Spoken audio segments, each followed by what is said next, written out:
distintas posiciones por parte del Estado y también algunas de las prohibiciones que vamos a encontrar por parte de los distintos concilios, por parte ya de la Iglesia. Pero hay una ley promulgada por Constancio en el año 341 que ordena que cesará la superstición, será abolida la locura de los sacrificios. Fíjense cómo aquí el foco está, como les decía, en los sacrificios.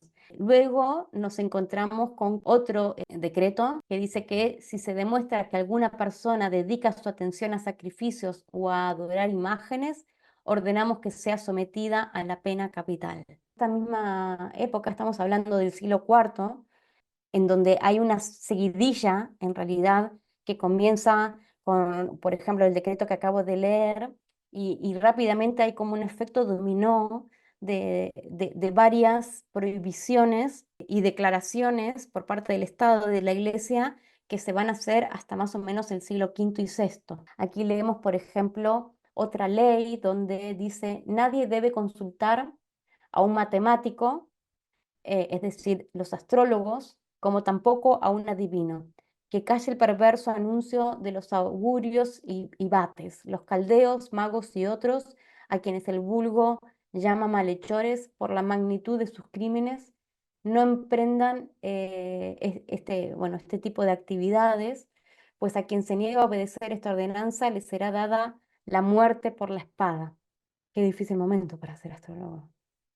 Inclusive también nos vamos a encontrar con parte de estas leyes es que se cierren las academias platónicas y nos encontramos con distintos concilios que prohíben la práctica de los astrólogos y los adivinos o magos, pero aquí ya también se empieza a designar directamente, fíjense la diferencia entre los que acabamos de leer y estos, en donde aquí ya se dirige directamente a la astrología y a la adivinación, inclusive se los nombra como sátiros, hechiceros, hay distintas calificaciones peyorativas, inclusive se los excluye del bautismo. Bueno, los que excluyen del bautismo quizás es los de menos, porque son condenados a la muerte de espada. Todos los demás concilios que vemos aquí enlistados y otros concilios y prohibiciones menores van a ir confirmando un poco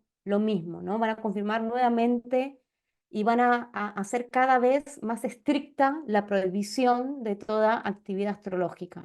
Se mencionan expresamente la observación de las estrellas, la astrología electiva, las consultas de los astros, las consultas a los astrólogos, ¿no? Cada vez se empiezan a poner más directos y más severos. Es el momento también cuando terminan, ya hay una migración, ¿no? En toda esta época tan convulsa y tantas prohibiciones, empiezan a escapar y empiezan a migrar, lógicamente, y se van a este nuevo centro que es Bagdad. La dedicación de la astrología se desplazó a otras regiones en las que sí estaba permitido, tanto por el Estado como por la religión, se pudo desarrollar la astrología. Hay mucho de la magia popular que no desapareció, sino que se cristianizó. Ya no hay espíritus naturales o el cosmos no está plagado de espíritus, pero está plagado de santos y ángeles. Hay muchas de las prácticas, el sacrificio, fíjense que la misa implica un sacrificio simbólicamente, ¿no? El sacrificio está presente, ¿no? La carne y la sangre de Cristo, ¿no? Hay la oración, desde ya, la oración era una práctica en la utilización de la astrología para determinar la Pascua. Sí que se utilizó la astrología para la celebración de estos rituales y cultos tan importantes. Entonces, de alguna manera, la astrología es condenada como demoníaca. Las estrellas dejan de ser un camino hacia la salvación, como proponían muchos de las prácticas astrológicas dentro de los cultos mistéricos, como encontramos en el hermetismo y como encontramos también en otros astrólogos helenísticos o en el mundo clásico.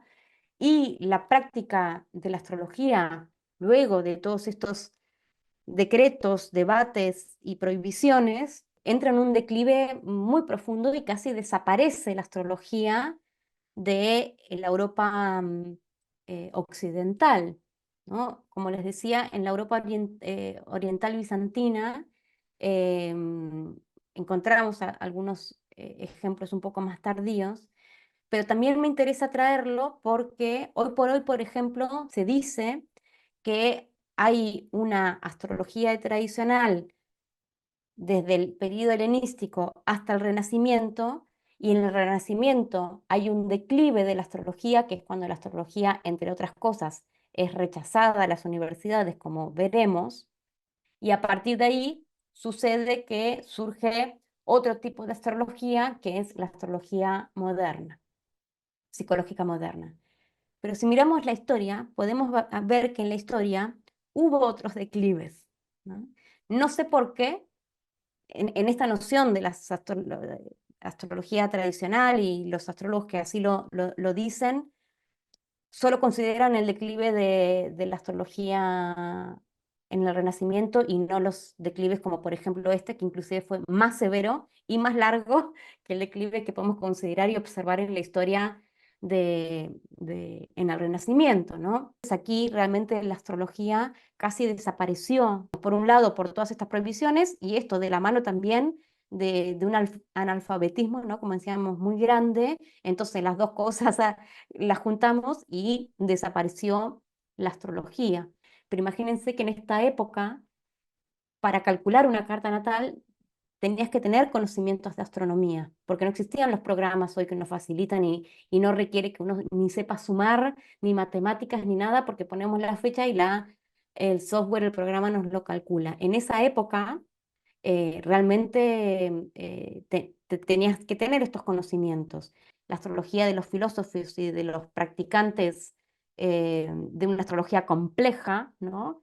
Realmente casi desapareció y recién vuelve en lo que vamos a ver en la clase que viene, ¿no? Pero van a pasar varios siglos, hasta el siglo más o menos 10, 9, 10, pero sobre todo 10, es que empiezan a hacer los primeros contactos, y en el siglo 11 y 12 es que se considera el renacimiento del siglo 12, ¿no?